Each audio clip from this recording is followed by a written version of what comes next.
एक 17 साल का छात्र देश के सबसे बड़े शिक्षा बोर्ड को कटघरे में खड़ा कर सकता है। क्या एक 12वीं के छात्र की शिकायत इतनी बड़ी हो सकती है कि उसके बाद सीबीएसई के शीर्ष अधिकारियों पर कार्रवाई हो जाए? सुनने में या किसी फिल्म की कहानी सा लग रहा है, लेकिन हकीकत है। झारखंड के 17 वर्षीय छात्र सार्थक सिद्धांत ने वो कर दिखाया जिसकी शायद किसी ने कल्पना भी नहीं की थी। संसद के एक स्थायी समिति के सामने उन्होंने सीबीएसई की ऑन स्क्रीन मार्किंग प्रणाली से जुड़े एक ऐसे सवाल उठाया कि पूरे सिस्टम में हलचल मच गई। और सबसे बड़ी बात, बैठक खत्म होने के कुछ घंटों के भीतर ही सीबीएसई के चेयरमैन और सचिव का तबादला कर दिया गया। आखिर क्या है पूरा मामला, चलिए विस्तार से समझते हैं।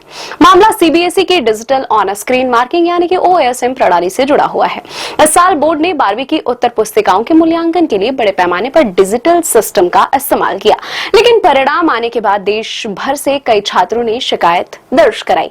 कहीं कॉपियों के स्कैन धुंधले दिखाई दे रहे थे, कहीं उत्तर पुस्तिकाओं के पन्ने गायब बताए जा रहे थे और कुछ मामलों में तो छात्रों को अपने लॉगिन पर किसी दूसरे छात्र की कॉपी दिखाई देने की शिकायत भी सामने आई।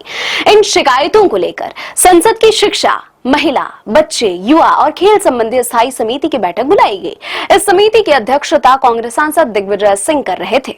यहीं पर 17 वर्षीय सार्थक सिद्धांत ने 7 पन्नों का एक विस्तृत दस्तावेज पेश किया।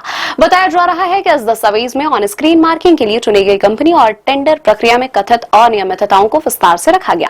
सबसे अहम बात यह रही कि उस बैठक में सीबीएसई के तत्कालीन चेयरमैन राहुल सिंह, शिक्षा मंत्रालय के वरिष्ठ अधिकारी और स्कूल शिक्षा विभाग के अधिकारी भी मौजूद थे। संसदीय समिति के सामने प्रस्तुति के बाद घटनाक्रम बेहद तेजी से बदला। सरकार ने सीबीएसई चेयरमैन राहुल सिंह और सचिव हिमांशु गुप्ता का तबादला कर दिया। साथ ही पूरे मामले की जांच के लिए एक सदस्यीय उच्च स्तरीय समिति का गठन कर दिया गया। इस समिति की अध्यक्षता क्षमता निर्माण आयोग की प्रमुख एस राधा चौहान करेंगी। इस बीच मामला राजनीतिक रंग भी ले चुका है।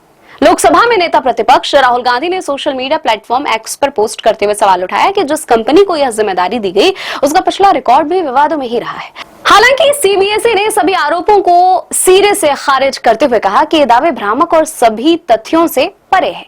बोर्ड का कहना है कि तकनीकी समस्याओं का समाधान कर लिया गया है और छात्रों के हितों की पूरी तरह से रक्षा की जाएगी। छात्रों के लिए राहत की खबर भी सामने आई है। सीबीएसई के पुनर्मूल्यांकन के लिए आवेदन करने की अंतिम तारीख बढ़ाकर 6 जून 2026 कर दी गई है। यानी जिन छात्रों को अपने परिणाम या मूल्यांकन प्रक्रिया को लेकर कोई संदेह है, उन्हें अतिरिक्त समय दिया गया है। लेकिन इस पूरे मामले ने एक बड़ा सवाल जरूर खड़ा कर दिया है। अगर एक 17 साल का छात्र संसदीय समिति के सामने दस्तावेज रखकर देश के सबसे बड़े शिक्षा बोर्ड की कार्य प्रणाली पर बहस छेड़ सकता है, तो क्या यह व्यवस्था में जवाबदेही का नया उदाहरण है, या फिर जांच पूरी होने के बाद कहानी का कोई दूसरा पहलू सामने आएगा? इस मामले पर आप क्या राय रखते हैं, कमेंट करके जरूर बताएं। वीडियो पसंद है तो लाइक करें और चैनल को सब्सक्राइब करें।